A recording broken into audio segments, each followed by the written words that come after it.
कहते हैं कि इस दुनिया में अपनी जान से ज्यादा कीमती कुछ नहीं है। बात जब जिंदगी पर आती है तो एक कुत्ता शेर से भी भिड़ जाता है, लेकिन जब यही जंग खुद से हो तो सिचुएशन थोड़ी सी कॉम्प्लिकेटेड हो जाती है। आज हम एक ऐसे ही इंसान की बात करने वाले हैं जिसने खुद को बचाने के लिए खुद को इतना दर्द दिया कि अगर आप और मैं इस जगह होते तो शायद यही कहते हैं कि इससे अच्छा तो मैं मर ही जाता। तो चलिए जानते हैं आज इस इंसान की कहानी जो आपके रोंगटे खड़े कर देगी। ये कहानी है एरन रोलस्टोन की, जो 27 अक्टूबर 1975 को जिनोवा में पैदा हुआ था। पेशे से ये एक मैकेनिकल इंजीनियर था, लेकिन पता नहीं कहां से उसके सर पर माउंटेनियरिंग का भूत सवार हो गया। अपने इस शौक को पूरा करने के लिए अपनी जॉब को भी रिजाइन कर दिया और निकल पड़े माउंटेनियरिंग की दुनिया का चैंपियन बनने। दरअसल रोलस्टन का एक सपना था कि इसे कोलोराडो की उन सभी पहाड़ी चोटियों पर चढ़ना है जिनकी हाइट कम से कम 14,000 फीट है, और रोलस्टन ऐसा करने वाला पहला इंसान बनना चाहता था। आपको बता दें कि इस लिस्ट में टोटल 53 पहाड़ी चोटियां हैं, इसलिए इस गोल को अचीव करने के लिए इसे कड़ी मेहनत और प्रैक्टिस की जरूरत थी। प्रैक्टिस करते करते एक दिन रोलस्टन ने कनियारिंग करने की सोची और इसके लिए ब्लू जोन कैनियन को चुना। दरअसल स्लॉट कैनियन ऐसी घाटियां होती हैं जो चट्टानों के दरमियान पानी के लगातार बहाव की वजह से बनती हैं। इनकी सबसे खास बात यह होती है कि इनकी गहराई चौड़ाई के मुकाबले काफी ज्यादा होती है। 26 अप्रैल 2003 को सुबह रोलस्टोन इस घाटी से करीब 24 किलोमीटर दूर ही अपनी साइकिल को रोककर वहां से जाने के लिए पैदल ही निकल पड़ा, क्योंकि आगे साइकिल को ले जाने के लिए कोई रास्ता नहीं था। फाइनली कुछ वक्त के बाद रोलस्टन इस घाटी के पास पहुंच गया, लेकिन जैसे ही वो इस घाटी में नीचे उतरने की कोशिश करने लगा तो एक भारी पत्थर के फिसलने की वजह से रोलस्टन भी इस पत्थर के साथ फिसलकर नीचे आ गया। करीब 1 सेकंड बाद ही इसे एहसास हुआ कि वो एक बड़ी मुसीबत में फंस चुका है, क्योंकि इसका दाहिना हाथ इस 360 किलोग्राम के वजनी पत्थर के नीचे फंस चुका है।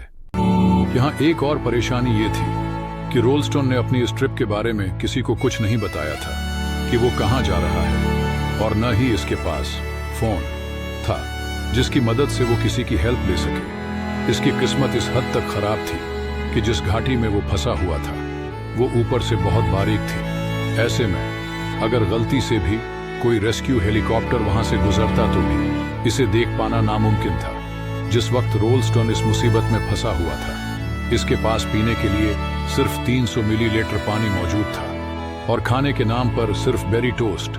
अगले 3 दिनों तक रोलस्टोन इसी घाटी में फंसा रहा, इस उम्मीद में कि कोई बचाव दल आएगा और इसे बचा ले जाएगा। इस बीच इसने पत्थर को हटाने की हर मुमकिन कोशिश की, लेकिन हर बार इसे सिर्फ नाकामी ही मिली। लगातार 3 दिनों तक हाथ में ब्लड सर्कुलेशन न होने की वजह से अब इसका हाथ डिकम्पोज होना शुरू हो गया।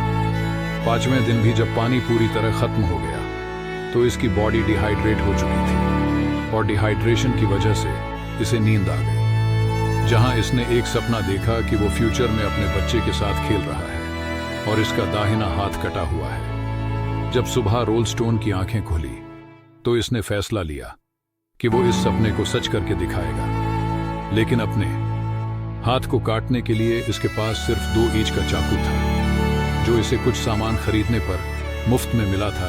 यानी ऐसे चाकू से हाथ को काटना इम्पॉसिबल था। इसलिए रोलस्टोन ने सबसे पहले अपने हाथ को मोड़कर हड्डियों को तोड़ दिया और इसके बाद इस चाकू की मदद से स्किन को काटना शुरू कर दिया। इस 2 इंच की चाकू की मदद से रोलस्टोन ने सबसे पहले अपने हाथ की सभी स्किन और मसल्स को कट किया और फिर सबसे आखिर में अपने हाथ की रगों को कट किया।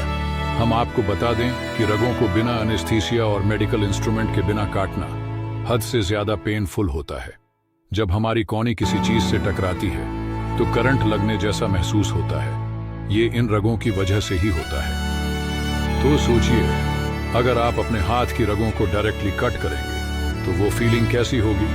तो इस पूरे काम में 1 घंटा लगा और रोलस्टन की बॉडी का 25% खून बह गया, लेकिन फाइनली पूरे 1 घंटे के बाद रोलस्टन अपने आप को इस बड़े से पत्थर के चंगुल से आजाद कराने में कामयाब हो गया। लेकिन अभी इसे 24 किलोमीटर का सफर पैदल ही तय करना था, इसलिए एक हाथ की मदद से इस घाटी को पार करके रोलस्टन ऊपर आया। और तकरीबन 9 किलोमीटर तक का रास्ता पैदल ही तय किया। और खुशकिस्मती से 9 किलोमीटर के बाद एक फैमिली ने इसे देख लिया जो वहां घूमने के लिए आए थे। इस फैमिली ने रोलस्टोन को पीने के लिए पानी और खाना दिया और साथ ही लोकल अथॉरिटीज को इन्फॉर्म किया। लोकल अथॉरिटीज ने रेस्क्यू टीम के साथ कांटेक्ट किया जो कुछ दिनों से इसे ढूंढ रही थी, क्योंकि घर वापस न लौटने पर रोलस्टोन की फैमिली ने एक मिसिंग रिपोर्ट दर्ज करवा दी थी। फाइनली कुछ घंटों के बाद एक हेलीकॉप्टर और कुछ डॉक्टर्स की टीम रोलस्टन को पिक करने के लिए वहां पहुंच गई और फिर इसे सही सलामत हॉस्पिटल पहुंचा दिया गया।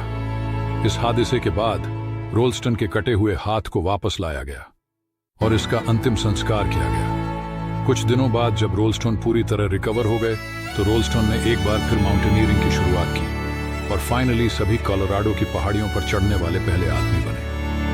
रोलस्टन की लाइफ के इन 127 घंटों के बारे में एक हॉलीवुड मूवी बनाई गई है जिसमें रोलस्टोन के स्ट्रगल को बखूबी दर्शाया गया है।